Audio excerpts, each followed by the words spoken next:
What's up, badasses? Hello, it is me, your sweet and sour, full of power, purple water falling from the sky, VioletRain Freedom. I am your psychology matrix decoder. What the fuck does that mean? That means that psychologically you are plugged into a matrix, and I'm here to help you decode that so you can create what it is you actually want in your life. So we just had a big eclipse happen. If you're jumping on here and actually staying for any length of time, you know exactly what I'm talking about. Today is March 3rd, 2026. It is a 3-3 portal. We've got a lot of energetics and a lot of astrology going online. And I'm not like your typical like woo-woo channeler type people. I approach things from a mindset psychology base, practical things that actually work in shifting your experiencing and shifting your reality. Welcome everybody. Hello, hello. What's up? Say hi. All right, let's jump in. I've got some notes here of some of the messages that are coming through in this eclipse. So we're going to go through 4 different key insights that we are all being called to really take a look at and consider. And primarily, this eclipse is revealing where we're each individually still outsourcing our power. And you're going to be surprised as I begin to explain what this actually means. I'll tell you, I'll do a little show and tell first of all. Okay. So, it's died down a bit now. Oh man, I'm like getting ready to show you guys this burn and it looks like not a burn. Okay. You see this? Okay. This morning doing my daughter's hair before school. I've got 5 kids. I know. And this is my 12-year-old and middle school. Looks are a big deal. Doing her hair, drop the curling iron, burn the fuck out of my hand. And I mean, it just hit it. It just hit it and then fell to the floor. And then that 0.2 of a second burned the fuck out of me. And I was instantly feeling pretty annoyed. I was already down kind of a negative trail in my head this morning. And let me tell you what it really was about. I set alarms so that I could get up and see the eclipse this morning. Got up completely overcast. So I'm walking around my neighborhood at 4 a.m. With just like warm clothes thrown over my pajamas, trying to get a view of this eclipse. And I couldn't see it. It was too overcast. And I was like already kind of bummed out. So I start my morning already kind of bummed out. I wake up my 12-year-old. It takes her 25 minutes to get out of bed. She just keeps conking out. She shares a room with a sister. This is the only reason why I don't have her use an alarm. So I go in there and like sneakily wake her up because she has to get up about a half hour before the other sibling, right? So I'm in there waking her up. She's not getting up. I'm already down this like negative trail of grumpiness. And again, I'm going to tie this back in. Welcome everybody joining us to where this eclipse is showing us that we are outsourcing our power. So I get up. I'm already feeling a little bit like grumpy with my daughter because she's not getting out of bed, and I'm curling her hair and I drop the curling iron and it burns my hand, my arm right here. And I'm just feeling it, you know, I'm just feeling the burning and feeling frustrated. And I realized as I was getting my daughter out the door and off to school and then starting with the second round of kids, middle schoolers and elementary go at different times. So I'm starting with my second round of kids, my elementary kids, and my arm is burning, and I'm realizing in that moment that there are multiple ways that I could look at this burn on my arm. But if we want to kind of stick with themes, there are 2 primary tracks in which I can look at this burn on my arm. 2 primary lenses that I can look at it. And one is through the lens of victim consciousness, right? Like this happened to me. Why is this happening? The other lens is this is happening for me, and looking at how this could be happening for me. And instead of being in this like frustrated perspective of lack and victim, I can shift and take a look at a totally different lens that's available to me. So the lens I started playing with this morning was, you know, it's actually really cool that I still have my kids at home. Like I know how fast these years are going. They're flying by. I'm going to have 2 of my kids leaving the nest in the next 4 years. Like it's just flying by. And as I started shifting my perspective to like, wow, I'm like so grateful. I can get emotional as I'm saying this because there's so much gold to be mined inside of this perspective, I'm thinking, wow, I'm so grateful that my daughter is still at home and that she still wants me to do her hair, because that's going to change too. It has changed. I used to do her hair every single day, right? When she's in 3rd and 4th grade. Now she's in middle school. She's a little bit more, independent, doing her own thing. But once in a blue moon, she'll ask for my help with curling her hair or doing something like that. So as I started shifting that perspective, my energy changed, right? Because my perception changed. And this is how powerful this stuff is, you guys. Like, you change the way you look at your life and your life will change. Change the way you look at things, the things you look at change. It's a fact. And this is what we get into when we start going into really psychologically deconstructing the way that we have been programmed by society, by culture, by religion, and really start breaking those things down. Okay, good. So let's jump in to the first primary message, where this eclipse is revealing that we're outsourcing our power. So one of them is, like I just said, it's a victim consciousness. So we're outsourcing our power to all of these things outside of ourselves. So we're being called right now to stand in a different level of power. And now this is hard to do. It's hard to do because on the 3D level and in a practical level, there are victims. There are predators that do awful bad things, and then there are people that experience those awful bad things that are victims. And this is why we can kind of get trapped at this level of consciousness, because to have been a human on this planet means to have been a victim of something in some way. I know every single one of you that's jumping on here and all of my followers, we've experienced horrific, horrible, fucked up things on this planet. And because of that, and because of the very essential need that we validate that victimness and hold people accountable, we can get trapped in a loop with that and never actually fully shift and shift our perspective, and then climb up the ladder of frequency of perception to a place of sovereignness. And this is something that I like to spend some time on because it's delicate. This is a delicate conversation, because when I step in and I'm like, saying something really radical, right? Like, there are no victims. On a 3D practical level, that's absolute bullshit. There are victims, and people do get to be held accountable. And so I'm wanting to invite you, I'm wanting to bridge you into a different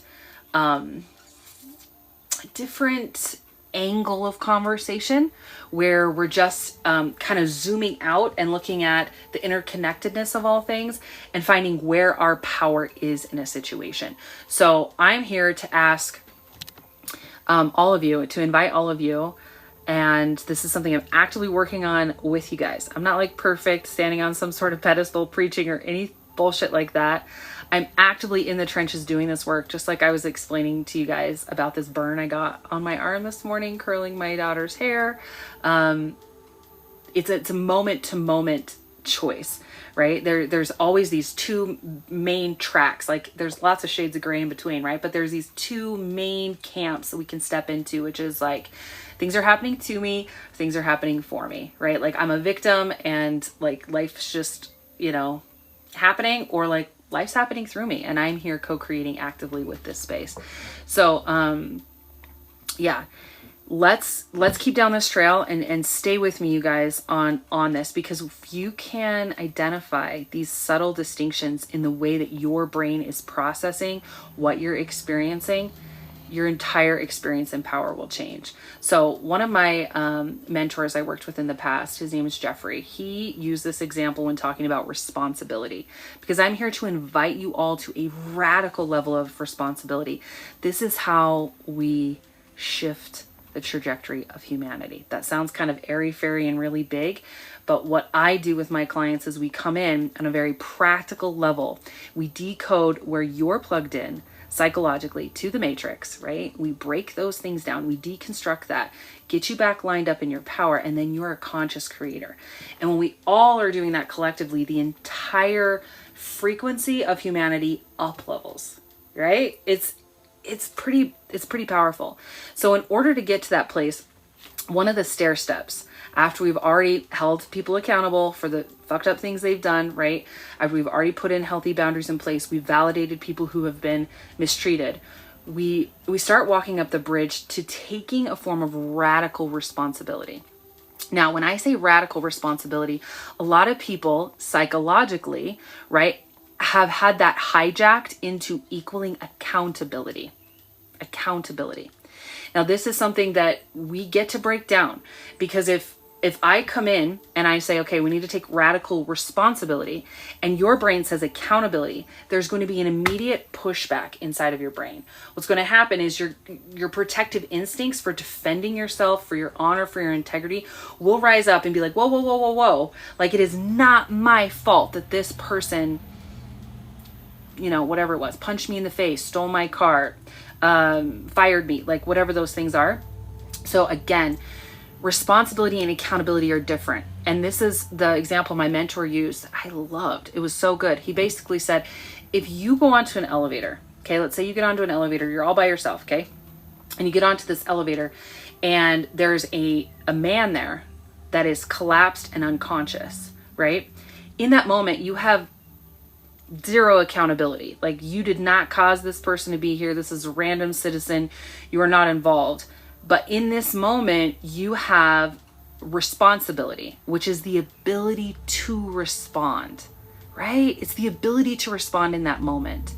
So welcome everybody joining us. I just want to let you know what we're doing right now is we're going through what this eclipse is revealing as far as where we're outsourcing our power. Okay, we're having an important conversation right now with the distinction between accountability and responsibility. So in that moment, you're on the elevator. You have 100% responsibility, ability to respond in this situation. And this is what we get to start to dissect inside of the situations inside of our life, right? Like, for example, curling iron falls on my arm this morning. I have zero accountability, right? Like, I did not cause this to happen. I mean, I guess you could argue at like the highest levels of spiritual consciousness or whatever, like that I caused this to happen. And this is what I like about the work that I do. Super woo-woo, overly spiritual perspectives on manifesting your life, creating your results, ending patterns can overly expand a spiritual concept to a point that we get lost inside of the nuance and our brain literally feels like it gets melted into goo. And then now we have nothing practical to apply. Like, give me an emoji in the comments if you guys know what I'm talking about. My brain is melted. I don't actually how to apply this. Like, I'm a real human living a life, like, making money, paying bills, raising children, doing laundry. Like, how the fuck do I apply this crazy esoteric thing you just said to my actual life? And that's what I'm here to help bridge you guys into.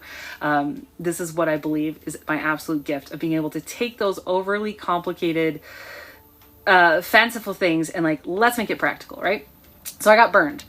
Accountability, like, woo-woo people might be like, oh, you're vibrationally aligned, blah, blah, blah. Sure. And that doesn't actually help me in this now moment, because right now it's burning me and I'm feeling upset about it. I'm feeling angry. I'm feeling unhappy. Like, my actual skin is inflamed and saying like, this sucks. You know, fuck this. I hate this. So in that moment though, I don't have accountability. I have responsibility. I have the 100% ability to respond to this burn. And here's the fun thing. The way I respond to it shifts my point of attraction for what I create and manifest next. And manifest, like, let's just make this practical, you guys. Let's just ground this in. Bring in my Virgo moon here for you guys. When I'm standing there, I was making eggs for my son. When I'm standing there at the stove and I'm making eggs for my son, and my brain is thinking, instead of thinking like, why did this happen? This really sucks. This burn is hurting me. Instead, I'm thinking, wow, like, I'm so grateful that my daughter's still at home. I'm so grateful that I still have this opportunity to do her hair. Like, that's pretty cool. Like, this is like a straight up, like, mom level 1,000, I don't even know, battle wound of honor or something, right? Like, when I start shifting and playing with a different way of seeing this accident of getting this burn, all of a sudden my energy goes from like, to opening up. I start feeling so differently as I'm walking around my house, like continuing to get kids up and ready for the day. I have a totally different perspective on my life. And you guys, this is where these really powerful spiritual esoteric concepts, the law of attraction, law of manifestation, law of assumption, can become very practical moment to moment implementations. It doesn't have to be that hard. It doesn't have to be that complicated. So right now we're being invited to step into a 100% ability to responding to the things in our environment. And sometimes the responsibility is simply catching the automated filter, right? That's like, I see this thing happening and I've been programmed that this means this. Boom. And it's automatic. It happens so fast. There's no even moment to interrupt that pattern, right? And that's the thing, is like step one is awareness. Like people can be very hard on themselves in this journey, but it's like, hello, step one is just like being aware you're doing it. Just being aware that when this happens, you automatically think this. When this person says this, you feel this because you've thought this in between. That's the bridge, right? So we have an opportunity to recognize that even as we're with all these things going on online with, T-Dog in the White House and the e-files and like all these things that are coming out, conspiracy theories that are getting confirmed, things that are shifting in this space, when you see the events happening on the world stage, part of your responsibility is in the way that you psychologically process the information. You have a responsibility, an ability to respond psychologically to what's occurring in a different way, right? Do you go into timelines of complete fear and hopelessness and overwhelm? Is that where you take it? It's okay if that's where you take it. Awareness is the first step. And then it's coming back into a space of you can see things through multiple lenses. So here's an example. I don't have time to go into each one of these like right now, but if you have something specific, a specific like fear trigger that's coming up, feel free to throw that in the comments and we can reprogram that one right here for you specifically. I would love to do that to support you. But if not, like one of the big ones that I see come up right now, I just had it. Where did it go? It's, so there's like so much fear, right? Because all of this like nastiness is like, it's like I think of it like picking up the rock and underneath there's all the like creepy crawlies and it's like there's like mold and dankness and dampness and stuff and it's like, ooh, put the rock back down, right? I'd rather look at the butterflies flying around the flowers and pick up the rock and see all the like creepy crawly type things, right? We're seeing all these creepy crawlies and all this like dark nefarious energy that's always been here, but we're just now shining a light on it. And in those moments, you can go into hopelessness or despair. One of the reframes that I utilize often, and I invite you to totally use this, is to start to see the things that are happening as extinction behavior. So extinction behavior in the terms of like psychology is essentially when there's been a really bad behavior or pattern for some time. And right before you're ready to completely like eradicate it, break through it, there can be a flare up of it, like a lot of it happening. And this is usually used when we're talking about like parenting a child. But when you think about the ways that we reparent ourselves, right? Like that's the healing work, is we're reparenting our inner childs. What we're seeing is all of these, mostly adult men who have these inner childs that are like battling and throwing shit back and forth, right? We as a humanity and as a society have the opportunity to help interrupt those patterns, which is what so many amazing people are doing right now in the ways that they're stepping up, speaking out, bringing solutions to the table, holding people accountable, like all of those different pieces, all those different players are playing a part in shifting this dynamic forever. It's very exciting times, you guys. Like, it's exciting times to be alive. And that's the perspective I invite you to step into. Instead of the dialogue that's fear-based, that's overwhelmed, that's anxiety, all of that, I invite you to step into a space of trust, of excitement, of possibility, right? So that's one of those examples of those reframes. That's a way that we can step in and take responsibility, the ability to respond to the way that we are psychologically framing and interpreting the events that are happening. Good? Or good? All right. Let's jump into the second one. One of the other things that this eclipse is showing where we give our power to is we give our power away to outcomes. Outcomes meaning results. So an outcome in a practical level in our life would be the outcome of our bank account, the outcome of the number on the scale, the outcome of the certain like status of our relationship, our partnership, anything that's outcome based or goal oriented. We're being asked to quit giving our power away to results and to start redirecting our focus and intention to the process.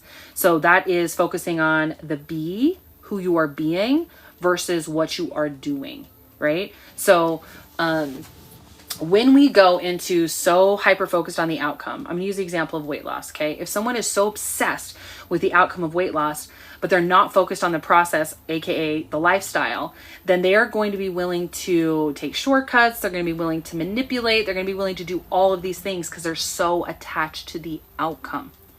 We're being asked to shed that right now. When we give all the power away to the outcome, our internal regulation, our stability, our confidence, our clarity is dictated by something outside of us. It's being dictated by the results. So we're being redirected right now, and we're being realigned to focusing on the process, which is back to that. I'm not sure if you guys have seen or heard of it. It's called the B. Oftentimes the way we look at things, right, is I do something so that I'm going to write this down for you guys. It's sometimes we need a visual, you know what I'm saying? Where are my neurodivergent people at? If you're neurodivergent, give me a little neurodivergent emoji. What's a neurodivergent emoji? I don't know. Any emoji.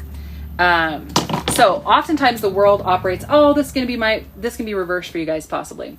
The world focuses on do so that you can have, and then you can become, right? So I'm going to do like eating clean and working out so that I can have the body of my dreams, so that I can be confident, so I can be healthy, right? This is all backwards, actually. This is completely hijacked. What we want the focus to be is focus on the be, then do, then have. And we want to see, so this is what we want to change it for, right? The be, then the do, then the have. And the idea is that when we shift and change our perspective to the beingness, like I want to be healthy. I want to take care of my body because I love my body, versus a conditional form of love, which is like I am forcing and manipulating my body and I'm only taking care of it so that I can have the certain physique that I'm wanting, right? You guys can see it's so subtle. And this is where some people can get really off track. It's not always so much what we're doing, it's the energy we're doing it in. If you're doing working out and eating healthy in a performative way so that you can have something, it's not going to be as long lasting. The intentions are not going to be pure. And that's what's being shifted. Like in this purge we're in right now, there's a purification happening. Purification, right? Like you are purging out the old ways of being conditional. This is where you score keep. Like, I'm doing all these things in my relationship so that I will get affection, attention, time, sex, whatever it is, right? And we are now being called collectively to a whole different way of operating. And it's exciting times, you guys. Like these are the things that this eclipse is showing us where we have outsourced our power, right? So let's go back through it. First, the victim mindset, which is where we're outsourcing our power, which is really our responsibility.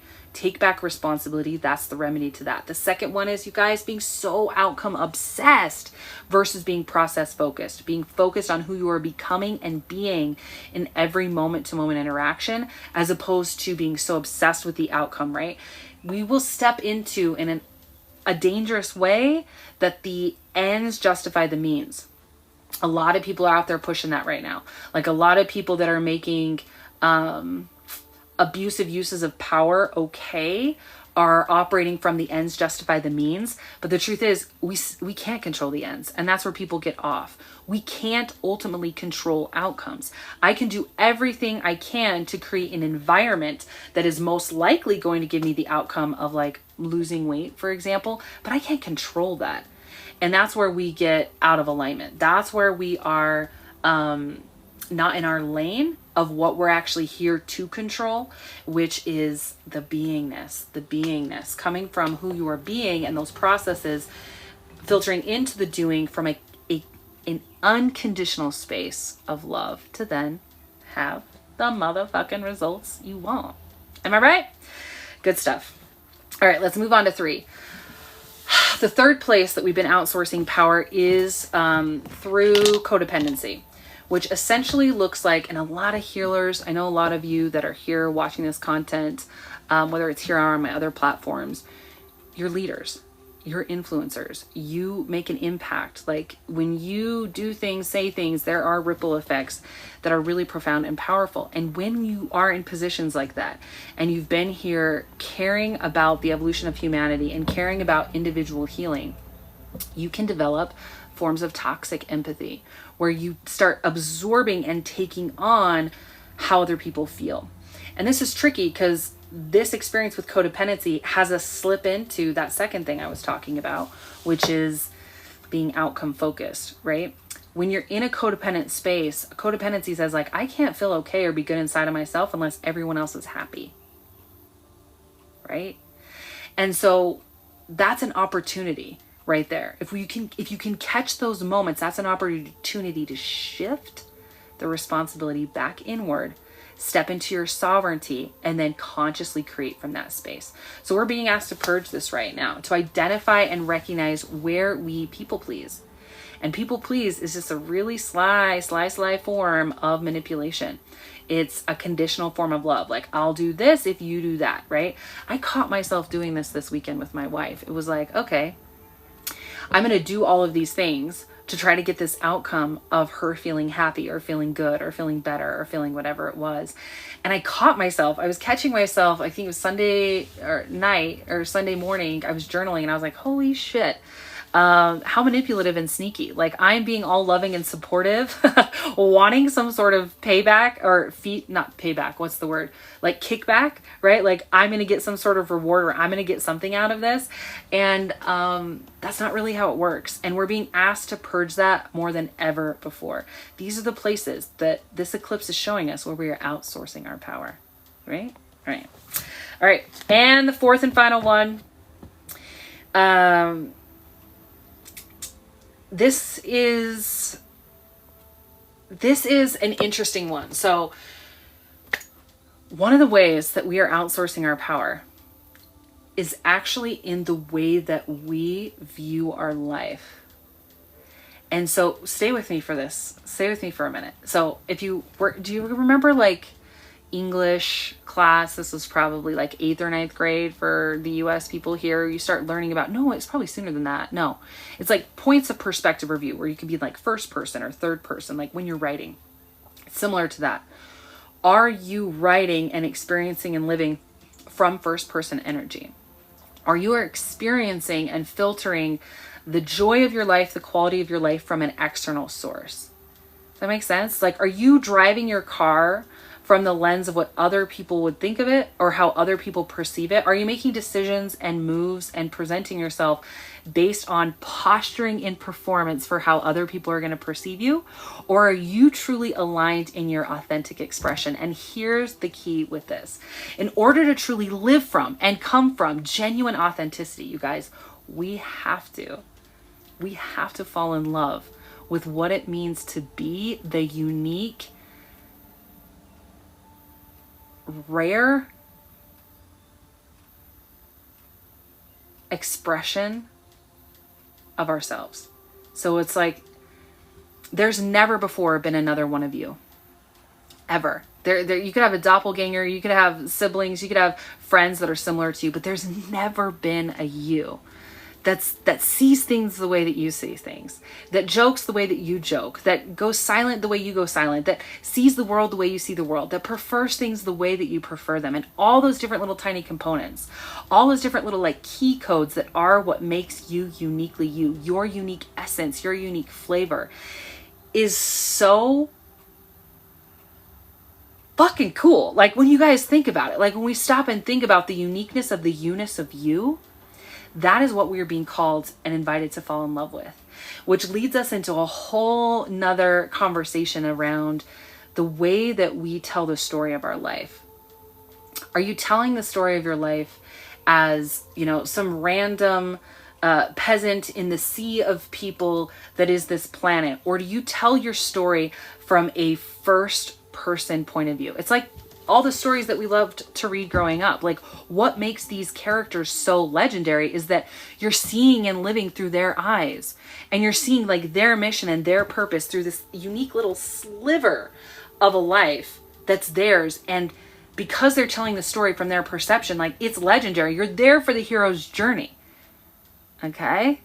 And what this is inviting us to do is to see that we're the hero. You are the motherfucking hero.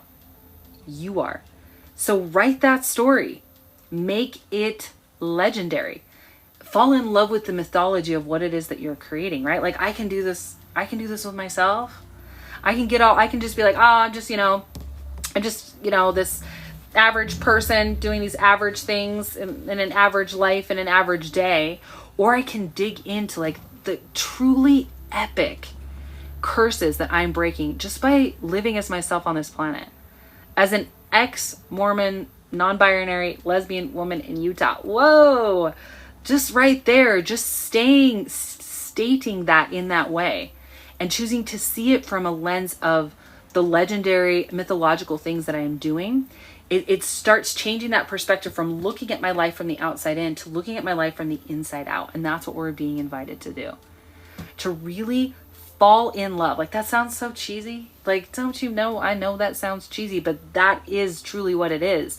It's indulging in your essence, indulging in like your history and the past and all the things that you've done and come through to be to where you are right now. This is where the magic is, you guys. Like, this is the magic. So that basically wraps up our messages for this eclipse portal window. We have got an epic opportunity right now, more than ever before on the planet, to step into and stand into whole different levels of clarity and power. It's an exciting time right now. And I know I'm painting these big, fun picture words, but I'm telling you, it is in the day-to-day, moment-to-moment shifting from seeing your life as mundane to truly legendary and magical, and taking advantage of everything that steps in front of you, right? Like everything that's the next thing in front of you, like the person on the elevator, like the burn on my arm as I'm doing my daughter's hair this morning. As we do this, as we step up, step in, and step forward, we are going to be the change we wish to see in the world. Super, super exciting times. So with that, you guys, I will see you back on here tomorrow. What time am I joining you guys tomorrow? I think I might be jumping on here at like 5:30 a.m. tomorrow, possibly. So keep an eye out. And as always, it's been a privilege and a pleasure to join you guys here. And we will figure out how to close this live down, and we will talk to you baddies later. I don't even know how to end this, mother lover. Just a second, guys. I can pause it. What do I do? If anybody knows in the comments, you can comment and let me know. How do I end this live? Do I push the power button? What? Yes. Okay. Talk to you guys later. Figure it out. Have a good one.